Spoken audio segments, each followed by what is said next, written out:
up to anybody. It's on the YouTube. You can come in, and I post the link so you can go to the website and come in. So yeah, it's absolutely open and available to all people. Yeah, we have got some new people that way. Yes. Okay. Except my one friend. Oh, your friend? I have one guy. He would be difficult to handle. Oh, well, we can handle anything. Yeah, I mean, it's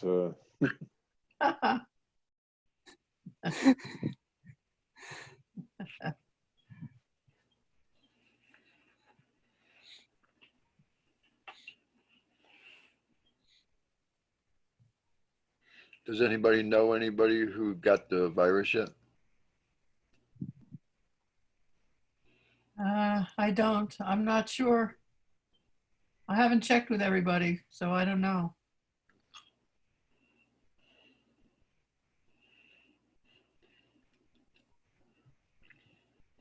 What about you, Keith? You know somebody?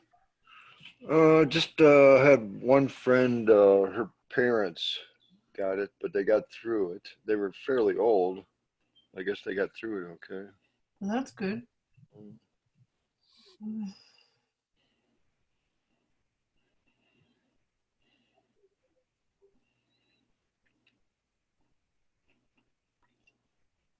So I guess we're officially starting. Yeah, you can ask. yeah. Go ahead. I haven't got a question yet. Okay. But I thought I'd put it out there that we are. Yeah, if Andrew shows up, he shows up. We can join anytime, you know. Yeah, no, it's fine.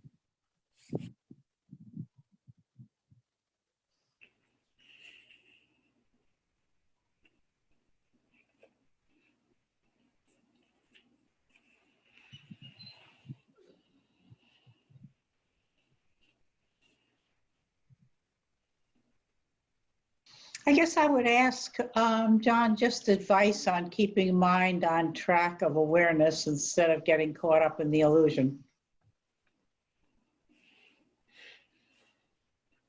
Mantra. Because then you're not creating a sense of a separate doer trying to do something other. And just remember, you're not body. So every thought is about body. There can be no thought about your formlessness. It's not possible. Oh, that's a good point. Sir, I didn't ever thought about that. do you believe like a Kathleen and me were discussing regarding same point? Yeah. You're formless. And truly, none of this form-based existence is true because you're formless. You're formless right now. You were formless before this body-based existence, and you'll be formless after this body-based existence. You're the unchanging, in which all these changes are occurring. None of it's true. There's no Trish, Kathleen, John, Rami, Keith. There's none of that because you've never become a form. You're formless. This is kind of the dream, you know? There's no reality to it whatsoever, but you have to find this for yourself. And that's why I say mantra, because mantra erases all this body-based illusion slowly, silently, and permanently. Because you are not body, you were not body, you're not going to remain a body. You know this, like Maharaj says, even intellectually speaking, you know, someday or other, you will have to leave this body. Mm.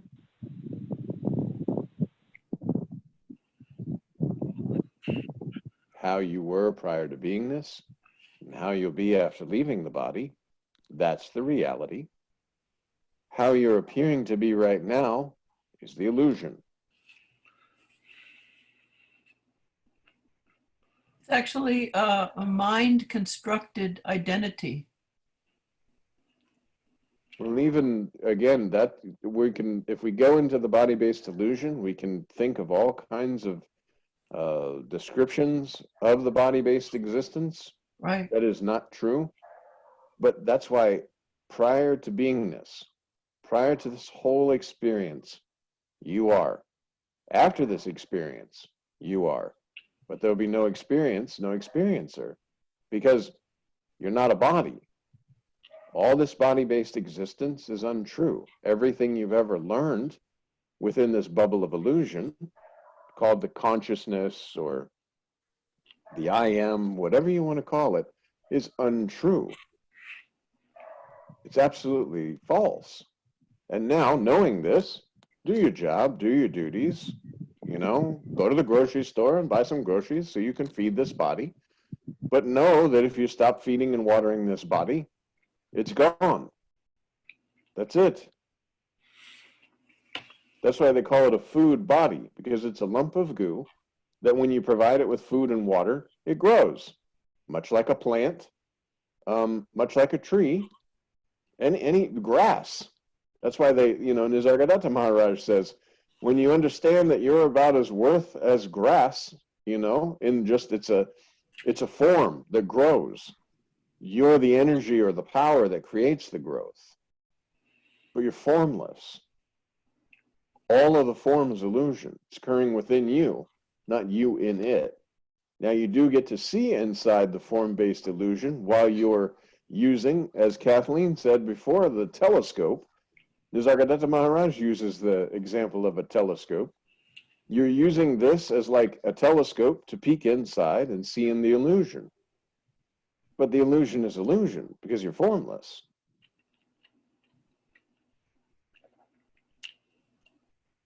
You are not body. You were not body. You are not going to remain the body. Body's not your identity.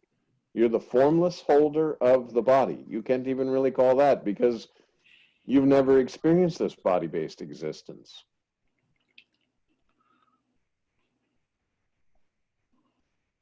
And Maharaj says there's no experience, no experience of the space in this room is not having an experience of this John within it.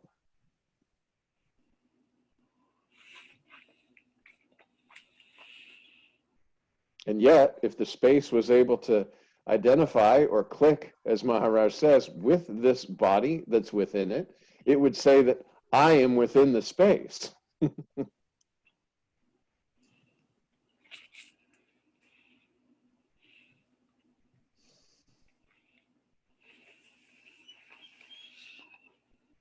All the body-based knowledge is useless.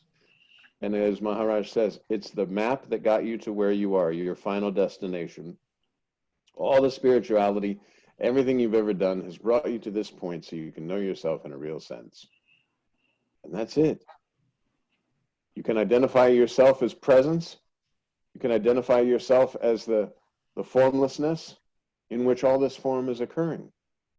You can pay attention to the space in the room rather than the objects within the room, or the space between the different objects in the room, and know that that's your own self.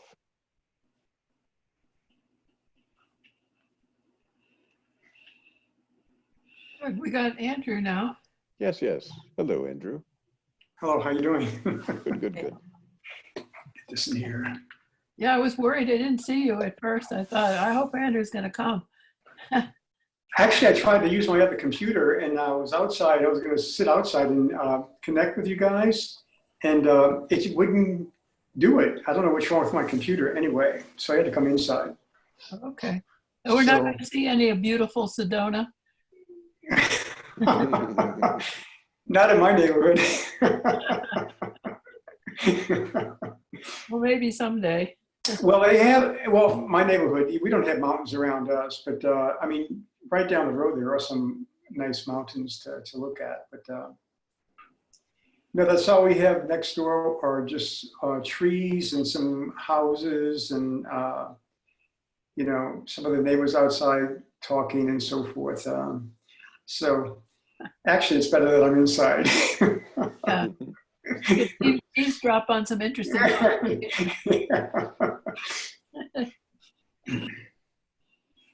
Oh.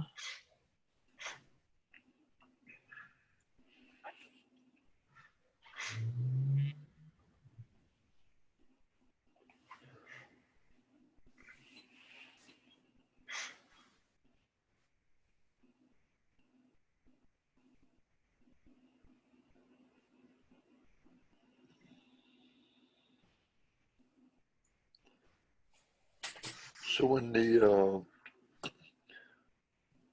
presence clicks with the body, it forms a kind of deception, I guess. When you begin knowing yourself, previously you didn't know yourself. Now you know yourself. But you know yourself from this limited perspective, from this wrong perspective, in which then you're using the mind, the ego, and the intellect that came along with this body, and you're perceiving everything through the point of view of being a body. Mom and dad, and you, your friend, and you. Eating, there's food, and you. So you lose, as Maharaj says, you have to refresh your memories of I'm formless. I am not body, I was not body, I'm not going to remain the body.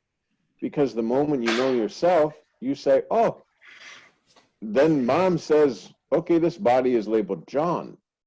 And because this that you are in mom is labeled mom, and now you're labeled John, you believe in the illusion of separation, and you begin living your life as this separate something.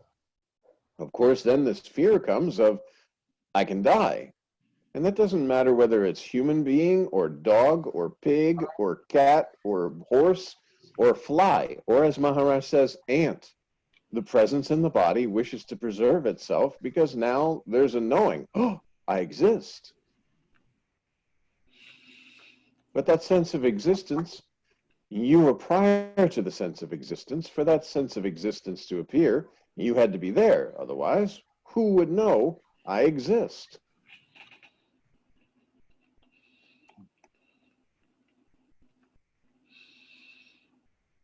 It's like the perspective puts an impression on Yes. the openness that's there. All body-based knowledge is impressed by using this body. That's why Maharaj rightly says, all the knowledge that you've acquired using this body is only within the illusion. The illusion being this world that you're seeing, because you could only see this world after clicking with the body. So it's not true. And yet you say, I'm this person.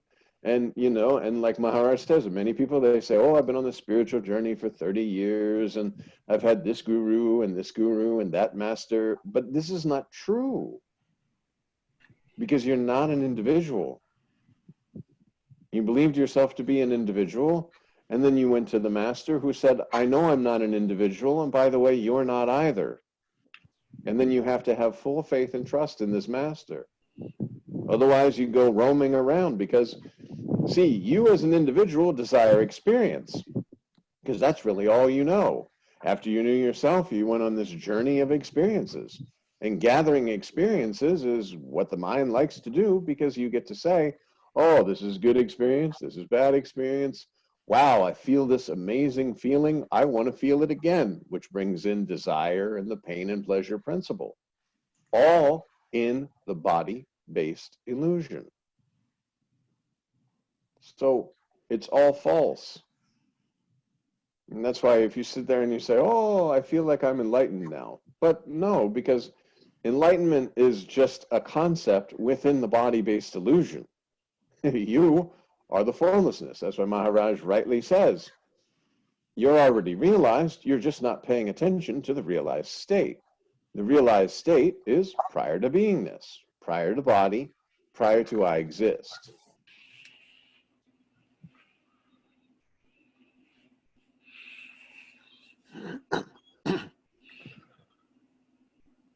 I read an interesting comment by a guy today. He said you can actually only know yourself.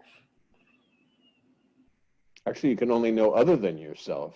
You are yourself. So you need like a mirror to be able to even see your face. You can't, right now, if you're looking ahead, you can't see your face because you're kind of one with your face. But if you use some object that is a mirror that reflects your face, you're able to see yourself. Or like we're doing now, you could see yourself within that little box. I mean, Keith can't because he doesn't have his camera, but you know what I'm saying, as an example. Keith is like, I cannot see myself in that little box.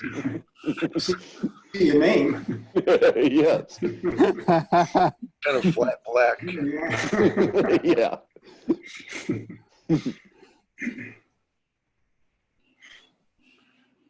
But yeah, you can only be yourself. And that's why after the sense of presence has come, you'll know, oh, I'm sensing this presence using body form. That presence is myself. Without this duality, I wouldn't know myself. But now, since the illusion of duality is impressed through this body-based existence, I can know myself. And now you can know yourself in a real sense without body form.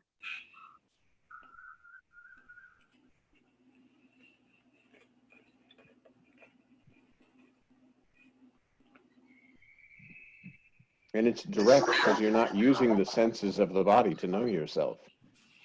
But maybe that's what he was meant was you can only know yourself directly with no separation. Well, you know yourself as the sense of presence. And you can only know that in the body-based illusion of duality, because it's you and this presence. And you're using this object as a body, as a medium, so to speak, or like a tuner, to sense your presence. That's why they talk about the deer and the fact that the deer musk chases itself, but because the aroma is arising. Well, the presence is arising through the body form, which is noticed by you, the formlessness. And within the body-based illusion, then, you can know yourself in a real sense. But you are not body, you were not body, you're not going to remain body. Now that you have this understanding, then use this body, but you know you're not in this world. There is no John having a life, so whatever is happening in the moment is just happening. And it's not happening because this body-based illusion is just that, illusion. The illusion of experience is impressed through the concept, I am a body.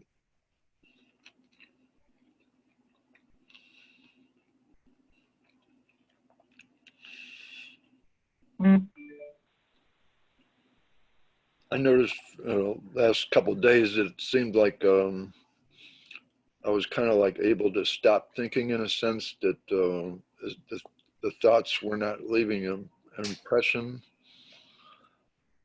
that anything exists according to the thoughts. It was just like, I don't feel it quite as much today, but it seems like there's something going on where... Yeah, these are good progressive steps. The more you remain with your selfless self, the deeper you go into selfless self, the more you will realize, oh, so that I am that. The sense of presence is felt through body form, but that's all there is. The entire body-based illusion is not true. You're formless. You can know yourself through the body-based existence. Oh, I have this body that I can know myself. I'm the presence, which is the space in this room, which suddenly understands I exist because there's a body here. And I can sense the space in the room and say, aha, okay, at first I thought I was this body, but now I'm more subtle because I can observe the thoughts and all of these things. And then I say, oh, so I'm everywhere in every being. There is no limited identification as John in a body. I'm actually the space, and not just in this room, but in all the rooms, permeating everything. But I'm using this particular instrument in this moment to know myself.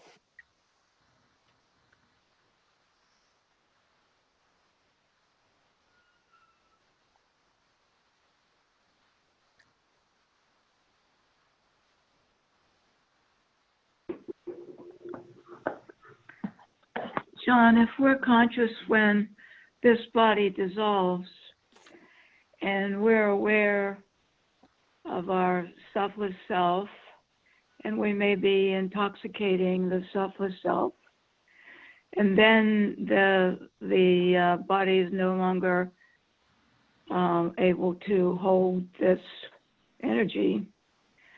So then we're feeling, as we're dying, as this body's dying, we're feeling that sense, the intoxication of the selfless self. And then the body no longer holds the energy, and then what is it? Lights out? Because we're only conscious because we have the awareness or the selfless self or the space or whatever is, we know ourselves because we know ourselves through the body. But when the body is no longer there, we won't know ourselves, but we'll the energy, the selfless, what we were before we were born just goes on. But we're feeling it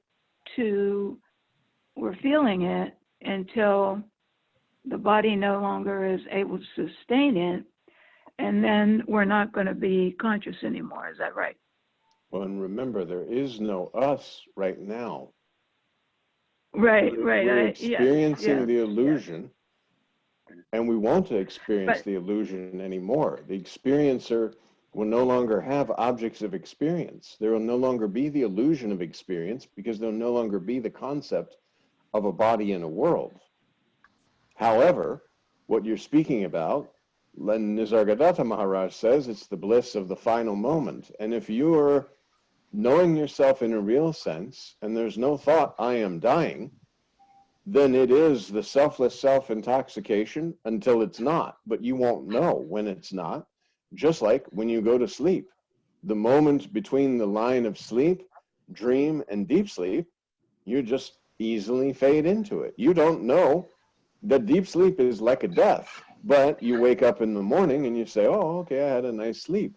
But as you're feeling yourself and the bliss of the selfless self, this selfless self-intoxication, without thought of I am dying, without the pressure of being a body that's dying, without a world that's being dissolved, you just are.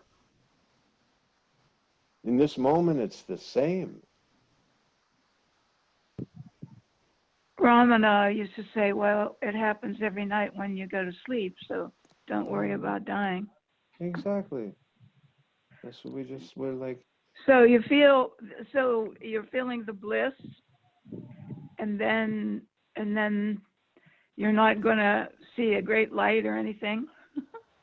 Well, see, but if you have the body-based illusion, but see, you're speaking from a body perspective of an egoistic, separate self that wants to continue. There's no,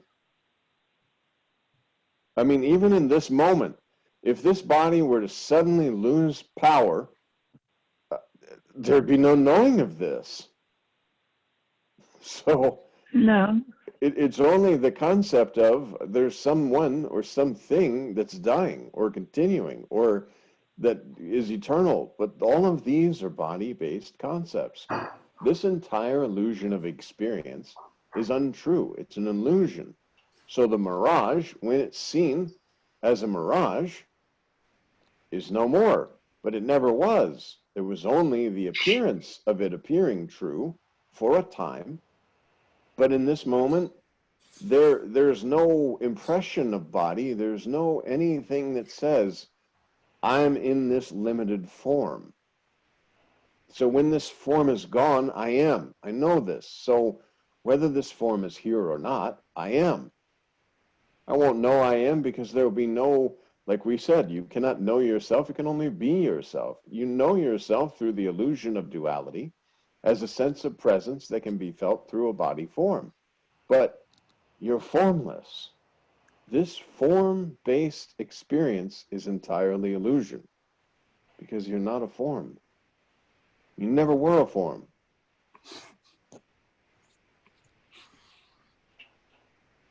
Well, to the extent that someone still has a sense of identity when they pass over or whatever, when lights are out, do you think that some people, does the mind, if people are still believing in a separate self, But there are no people. does the mind continue for those entities? There are no people. Well, yeah, except that Just as in, no, I'm trying to say, there are no people. I'm trying, Yes, right. I'm trying to say, just like in your dream tonight, there may be a family, and you may dream that that family is having a park, and a nice picnic, and they're having a brand new baby on the way, and they're so happy and so in love, and they're just starting in their life, and you wake up. What happened to the baby? What happened to the life? Did those two, was their marriage happy? Did they wind up getting divorced later? Where did they go? What happened to their storyline when you dream again the next night and they're not there? Did they just disappear? Did they know that they were disappearing and that they wouldn't be coming back? No. Well, the waking dream is the same as the sleeping dream. Correct. It's the same consciousness that produces the waking Same state consciousness, yeah. that Right. produces the dream. It's just that because of the local identification of being a body, we believe we're laying down and having a dream, and then getting up and having a waking state. But in reality, it's just the same consciousness creating and the dissolution of the universe 100,000 times, because you're not a form. And you can know this just in the dream state. You can see yourself as seeing this mom and dad, or, you know, a young couple with baby on the way, and you're a jogger jogging by. And you can even have feelings and emotions and sensations. They might even ask you to stop and take a picture. And yet, it's all formlessness. Formlessness creating form in the moment for a story, for a time. And we only believe it's a long time because we have these dreams every night when this body is sleeping, but the consciousness is not sleeping. And when we wake up, it's only because we're still having this body form. After this body form, then what we call the waking state, which, as Maharaj rightly says, is the long dream, will be no more. Mm-hmm. And then we, as we know ourselves now, or as we appear now, will be the same as those couple in the dream. When you wake up, they are no more, but they never were. And they have no say in when they leave.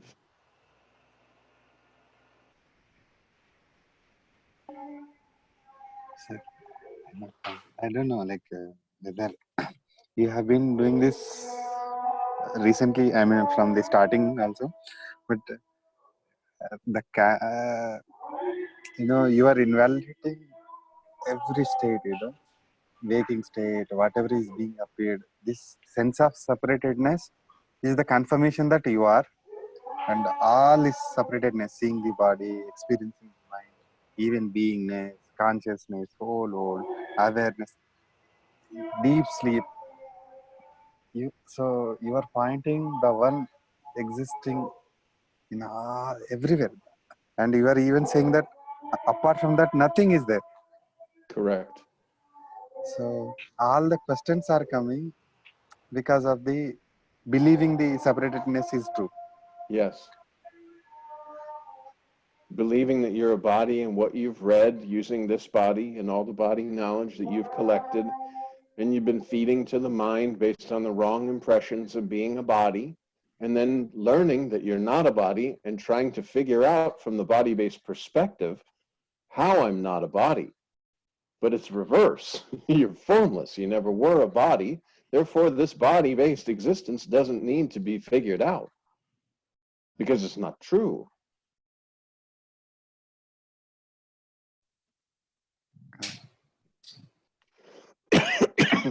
Excuse me. So the one,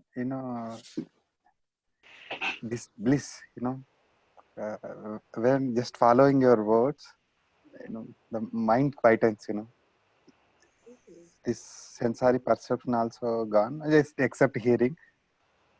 Then silence comes, that's where, somehow that bliss is being felt, sir. But you are saying you are beyond that, even. Yes. Not you. Because you need a body to experience this presence or experience this bliss. And that came along with the body-based existence. That's why Maharaj says all body-based impressions must be erased in order for you to know yourself in a real sense. because otherwise you'll hold on to something. Even you could say, okay, now I'm the formless super causal body or whatever, but again, this is a term that came along with the body that you are not. There's nothing. None of the things that you've seen, done, experienced, talked about, lived through in any way are true, because they all came along with the body that you are not. That's why Maharaj rightly says too, that the body has a family. You do not. The body has relations. There were no needs, no requirements. All needs, all requirements came along with the body. Requirement for God, requirement for spirituality, requirement for peace, requirement for bliss, requirement for everything. All needs, all requirements came along with the body. When spirit clicked with the body and you said, I. And all of it's false. Because again, the long dream, as long as I have this body that I can see this inside this long dream, I appear to be something that I am not.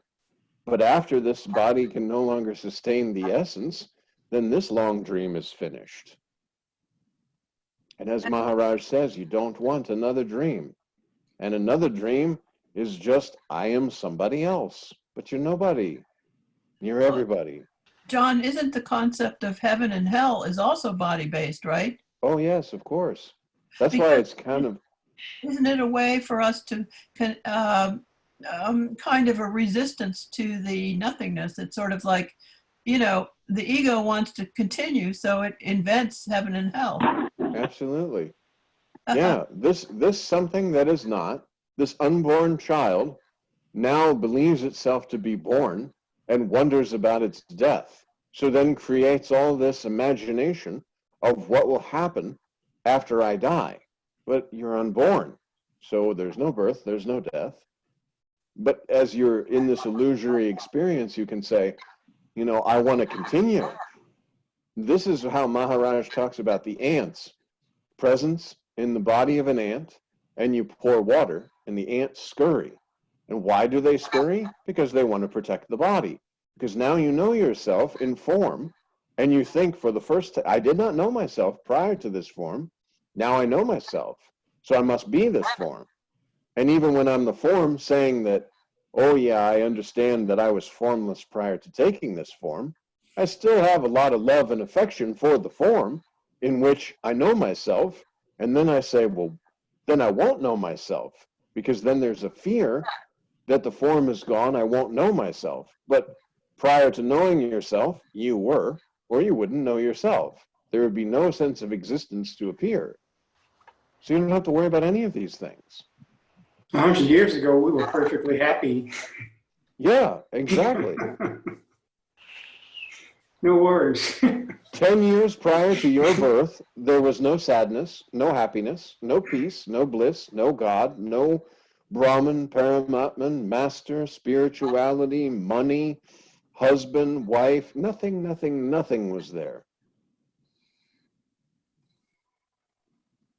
I was reading Das Bode. I don't know, this week I got inspired to, well, actually I recorded the book. And so when I walk around the neighborhood and that, I listen to it. But, you know, I'm on chapter 3 now, which is all the measures of the worldly life. Then the 3 tortures. You know, it's just amazing. Everything that happens during this you know, God is here and God is here, he says, and then in the middle is just illusion. It's just, you know, and he's talking about the things that go on. It's just really kind of funny, actually. Yes. But it really is, you know, it's exhortation to really use the time that we have correctly. You know. Yeah, live your life as if it's a dream, because it is. And that doesn't mean go out and do crazy things or whatever. You have spontaneous action, because you're no longer creating a timeline of, oh, this is John's life, and I hope John has a really great life or whatever, and I need to do this. And, still, I'm sure you save for retirement because it's something that's spontaneous in the moment. You fill out a form and it says, would you like to save for your retirement? Yes. Okay. I check a box. And, these are but you're not so concerned. You're not so worried. You're not so impressed. As Maharaj says, you don't take the touch of the world because you're formless. The only way you take the touch of the world is when you create the concept of being a form and you listen to this mind flow and identify with a thought that would normally pass by, but now it's suddenly Andrew's thought or Rami's thought or Trisha's thought. You suddenly say, oh, yes, it's very important because you have a local identification.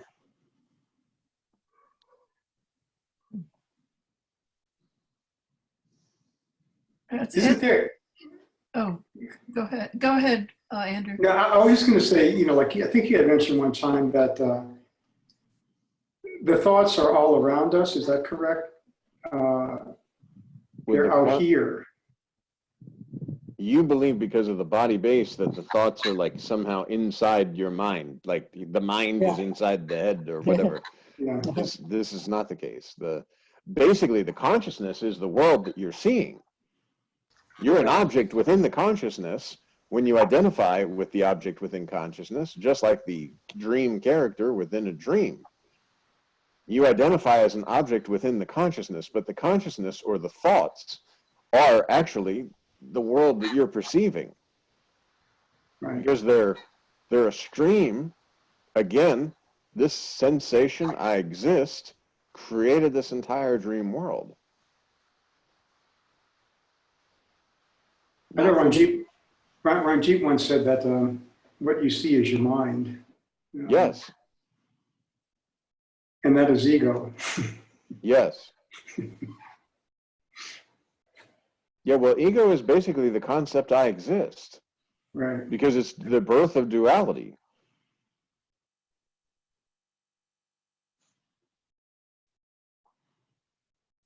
But it's really hard because it's like you get attached, the attachment to experience. Like, some people live amazing lives, they, like some of these people that are heroes today, like the guy that fixes 1 million meals for the poor people. And, it's hard to say, well, that's equivalent to some guy who's just drinking on the corner. I don't know. It just doesn't seem like that's the same, they're in the same bucket. Well, again, but you're not a person and there are no other people.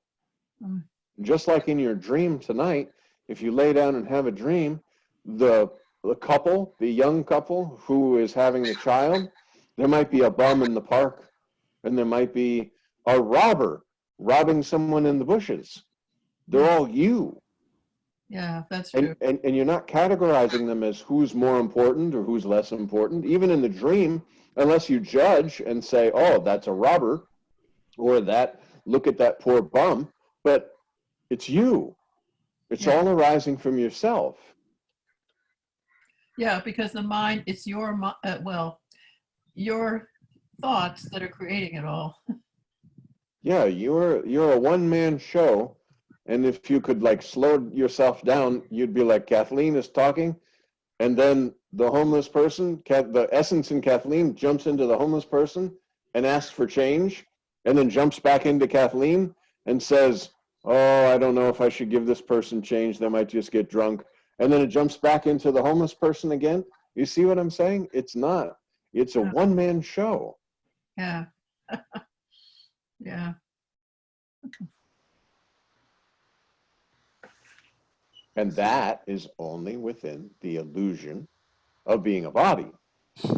Once you know yourself in a real sense, then the whole thing is like the long dream. Okay, when this body's no more, I stop dreaming.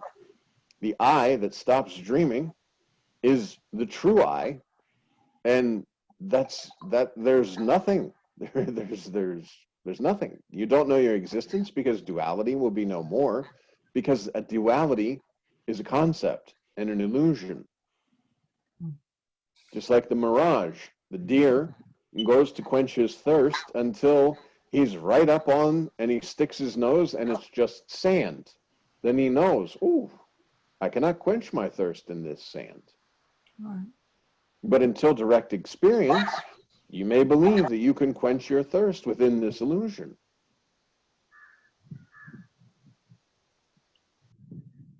That's what Das Bodhi said in those first early chapters about, the worldly worries and also the torches of life. It's like it's worse than sand. It's like quicksand. Yes. Because you can so easily get lost in the illusion. You can take yourself as a body and then you want to acquire things. You forget you're formless. You forget that it's all fun, that you're just here and that nothing's actually happening. And you take it very seriously, like, oh, what's going to happen to me? And oh my gosh, this is terrible. And what happens this? And then the idea of having to survive and the whole rat race and all this stuff, because you get lost. Instead of having... It's so difficult.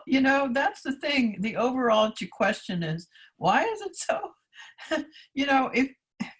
Because you want other things other than yourself. Yeah. There are things. You Yeah. believe yourself a thing and you go to acquire things. Yeah, the shiny objects. So correct. Yeah, we get attached to the attractiveness of the illusion. Until the illusion burns itself out. Like a lot of spiritual seekers, they'll say, oh, I went after the worldly money. I went after this. I went after that. I found no happiness. I found no peace. And then like Maharaj says, the spiritual journey begins with what? The desire for peace, the desire for happiness, the desire for tension-free life. But once you know the truth and oh, so that okay, I've been told I'm formless. Now, what do I need to do? Well, I've been given a mantra in a sparkling lineage. It's like a science, like Maharaj says, a scientific process.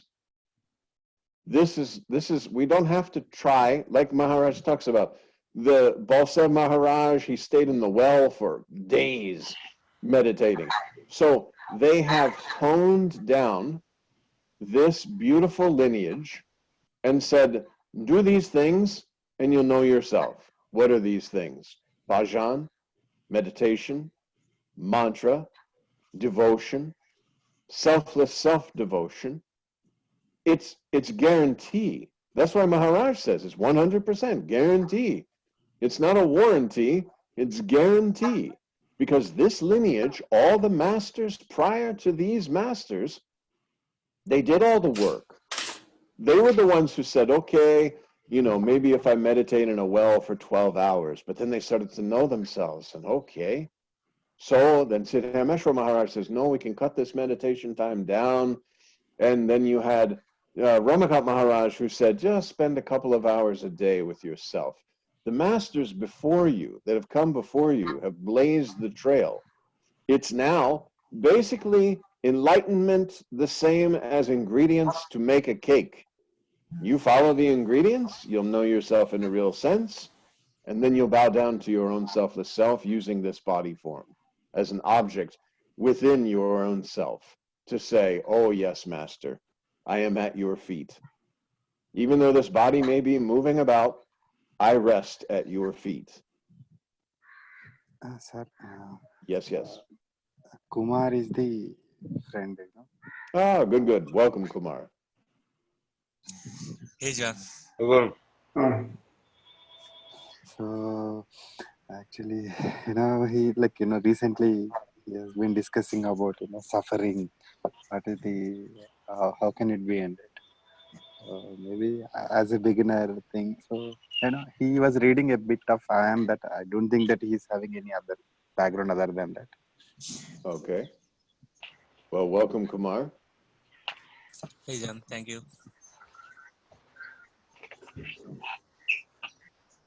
The main thing I would say is if you're able to observe your mind and all the thoughts that are flowing through it, automatically you're outside of it. So you just stand outside and don't make any movement. Don't allow your attention to get carried away with thoughts that are passing by. Remain as just the observer. And you don't even have to say, okay, I'm formless and all of this stuff. Right now, it's just, if you can observe your thoughts, and also, I don't know if Maharaj had given you mantra or if you have any No, sir. such thing. No, you said no? He didn't meet Maharaj. He did not meet Maharaj. Okay, okay. I would highly suggest then, Kumar, after you read a little bit of I Am That you go to ramakantmaharaj.us or ramakantmaharaj.net. I think ramakantmaharaj.us is probably better, not just because we created this, but because it has a lot of videos. It has Sure. so many videos that you can sit there, you'll feel Master's presence, and then Master, if you have a question, you can go to the search and type in your question, and it'll produce a video. And then you can sit and just listen to Master. Because Sure. the basic thing is, you are not body, you were not body, you're not going to remain the body. So all these body-based impressions are illusion. All of these thoughts flowing with identification, they're not true. But until you know they're not true, it's good to sit and just witness and observe. Meditation is so important. Meditation is not just sitting and chanting and om and all this sort of stuff. Meditation is sitting with your own selfless self.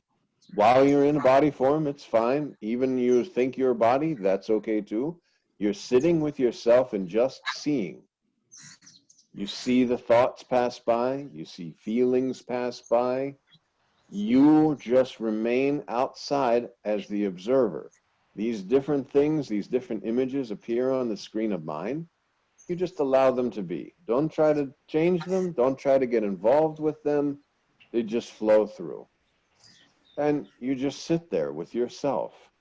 Listen to the videos. I don't know, bhajan, you're in India, I take it? So you do bhajan in the ashram? No. No? Okay. Well, that's something that's very nice. The bhajans, you can also find that on ramakantmaharaj.us. There will be bhajan there, and they recommend like morning bhajan, afternoon bhajan, evening bhajan, just to get in a routine of trying to create a spiritual atmosphere and not a suffering atmosphere. Because if we're in a suffering atmosphere, our concentration is on, oh, I wish this suffering would go away, which creates more suffering because more attention is placed on these thoughts about the suffering. So instead of that, you start to create this spiritual atmosphere through meditation, bhajan, listening to Master from ramakantmaharaj.us, listening to bhajan, and just trying to get in touch with your selfless self. Because truly, you are selfless self. You are not body. You were not body. You're not going to remain the body. Body is not your identity. All of the body-based experiences, all of the body-based knowledge, everything you've ever known or learned, felt or experienced is all because of the illusion of being a body, which you are not.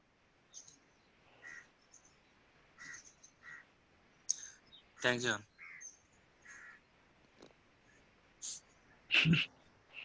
Jai Guru.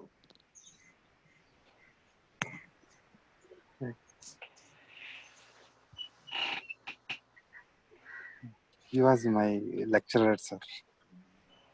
My undergraduate. Oh, good, good.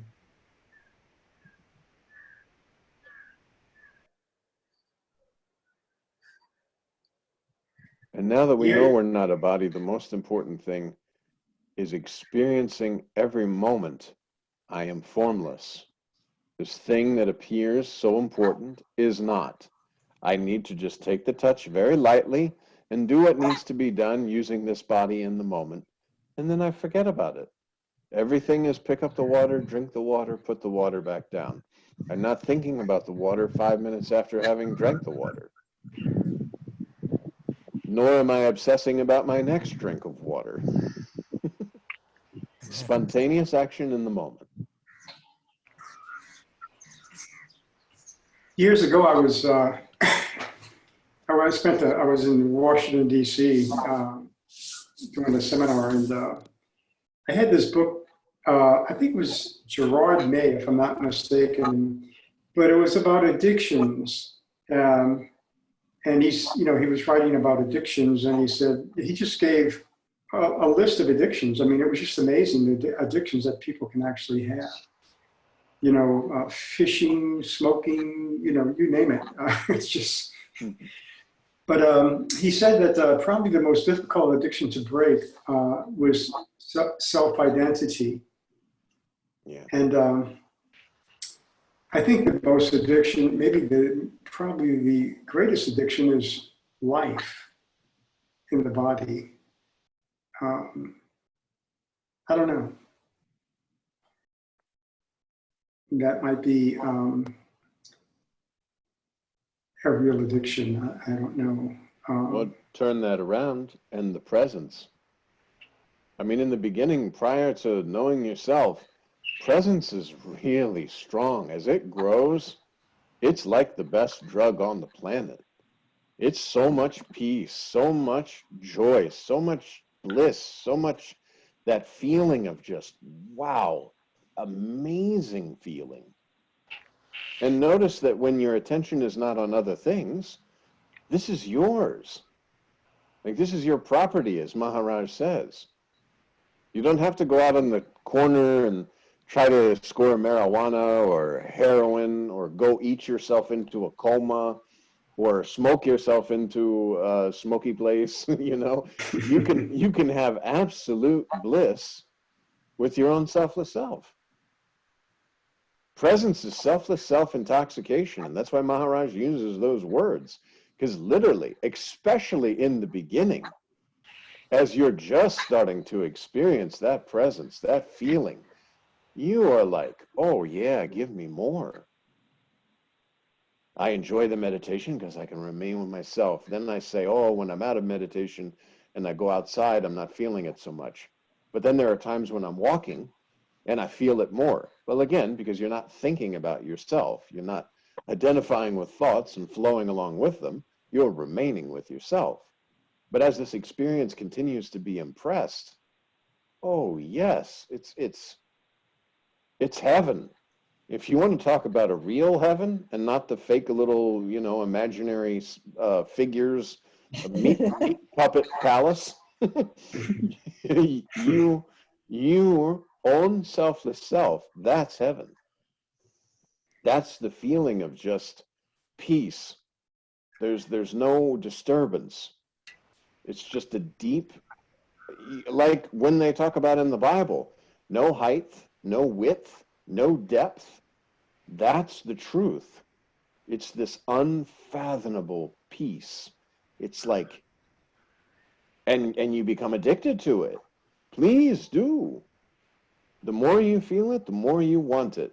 And then the beautiful thing is, because the attention is invited of the invisible listener, who is the one who's feeling the peace and the presence through the body form, through the illusion of duality and this body-based existence, there's this, yes, more.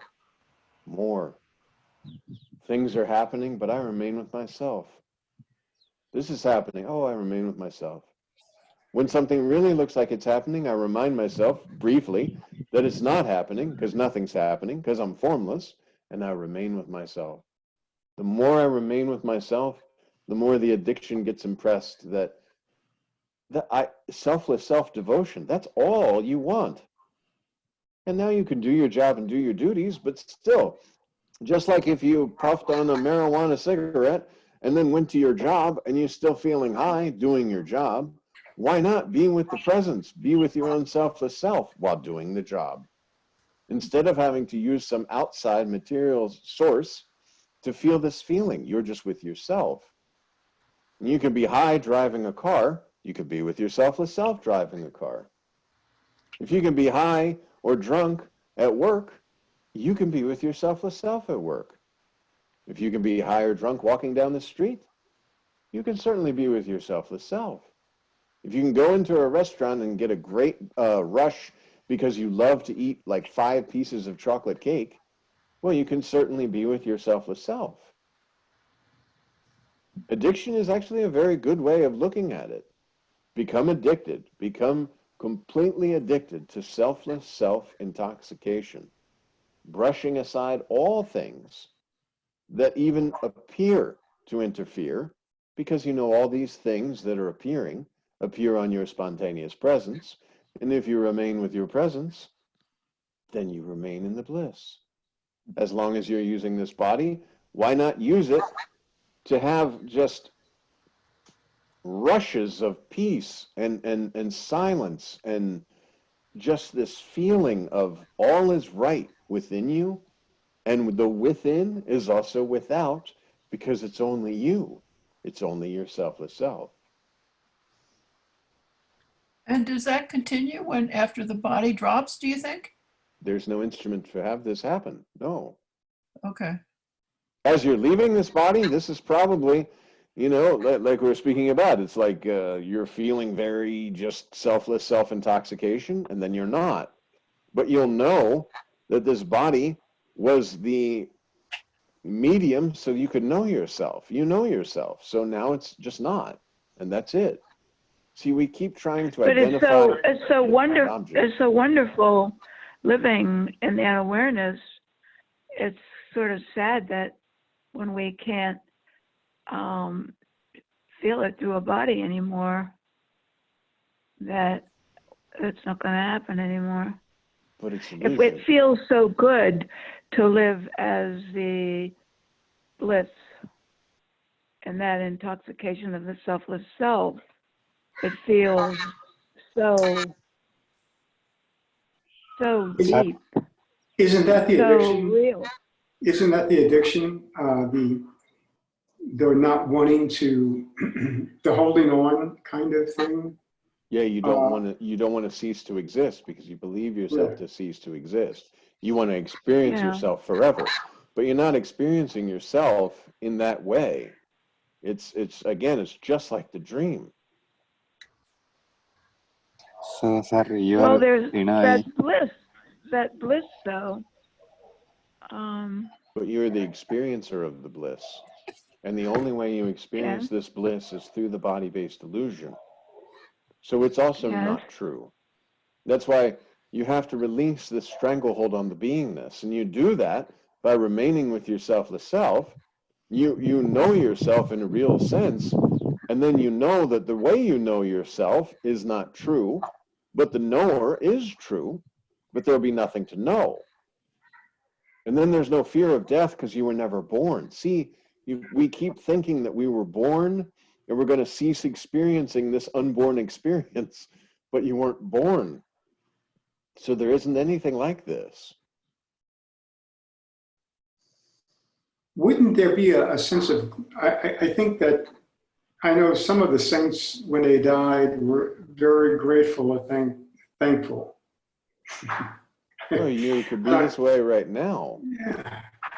Yeah. But I mean, like, wouldn't it be like if you actually were that, you know, you came, that fulfillment was complete, when you were about to leave, it'd be a sense of gratitude that you had that, instead of the But there's worry. no you there to experience that even. I mean, it's literally like you would think about it as if, as I'm talking, somebody comes up and shoots me in the head. How I won't know. It's boom, finished. That's it. Curtains down. Yeah, but there's no one to know this. That's why Maharaj says there's no experience of death. How can you experience death? It's not.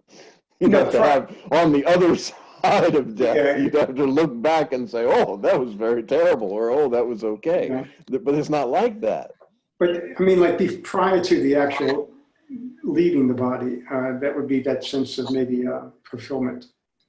Or you say maybe, you know, like the just the sense of selfless self. But that's here That now. intoxicant. Yeah. Yeah, And but I then mean, there yeah. wouldn't be, it would be the final confirmation, because you only know yourself through the body-based illusion. And as long as Right. this food body is able to maintain the essence, as the essence is leaving, perhaps there would be a sensation of knowing that, now but there could be no doubt. I know what you're saying. Yeah. there is even Yeah. now, There's there's no concept of these things. These are, yeah. Hi, these are the concepts, right? because all of this is inside the dream. It's Mhm. as if your dream tonight, all the characters were on screen talking about what it would be like after leaving the body. And you, the dreamer, know that none of these folks are, but they're having a detailed discussion in what it's going to be like after they leave the body. But it's just not true. Sir, the only struggle I see in you is mostly you try to, try to point out the undescribable. You cannot. That's The best, thing. but you try to point out such that it can be reflected, same as in John Richards. It's there's no way to describe, because there's anything that can be described is within the body-based illusion. And then we try to figure it out within the body-based illusion, believing ourselves to be bodies. That's why, like I said, if we were dreaming, let's say Andrew is laying down sleeping, and within Andrew's dream, all of this conversation is going on, and all of these people are talking, but they're not true. They're dream characters, and yet they're having a deep discussion in what's going to happen, how it's going to feel, or what the body-based existence is like, and what the formlessness is like. Then Nashik Maharaj used to say that before one gets realized, one kind of sees his own death experience actually. So would that mean like melting away one's own body and one's own assumed identity, right? From that perspective, Maharaj is just, as one of his candidates, it is one time when in one of his talks I was reading actually in Navnath or somewhere else, one of his candidates, it is, he was actually joking to him. Did you see your own death, kind of like that? So is it like one of the experiences that one gets, before one's, I'm assuming it's just a melting away of one's own body identity, right? That's the true death of oneself, rather than the passing of the body. Exactly. And that's here now. That's available right now. Mm-hmm. Like as we're speaking, I'm not feeling the body pressure in this form. There's no thought process that keeps me limited into even thinking about or discussing even the reality or the non-reality. I don't feel, I can look at this body, but I'm not pressured in this body. I absolutely know that it's the formlessness that's using this form for a time to experience, and the illusion of experience is because of the body base. And once you don't, now there's no experience, no experiencer, because there's no basket of experiences. There's no perspective of I'm a body having experiences. I'm not thinking about those things. They're scenes we talked about before, that just scenes appearing and disappearing. And I don't know, maybe this body winds up going to a nursing home and I'm senile and old and feeble, and I don't know if I'll know myself in that sense. This body's going to do what it does, but I know that this body is not my own self. And it can't be. There's not a possibility that this body is true. And you know this through the meditation, erasing the body-based concepts. And because Master has told you, you are not body. So that should be it. Master said you're not a body. That's it. I'm not a body. I know one time Ranjit said, what did he say? He said, if you know you're dead, you're not dead. Exactly. Yeah. Tell somebody to say that I'm not dead. Exactly. Well, you know what, John? It's time. Oh, yes, yes. Very great. Thank you. Okay. Jai Thank you so Guru. much, sir. Thank you, John. Thank you. Thank you very much, John. Thank you. Bye. Bye. Bye-bye. Thank you. Bye, Beth. Bye-bye.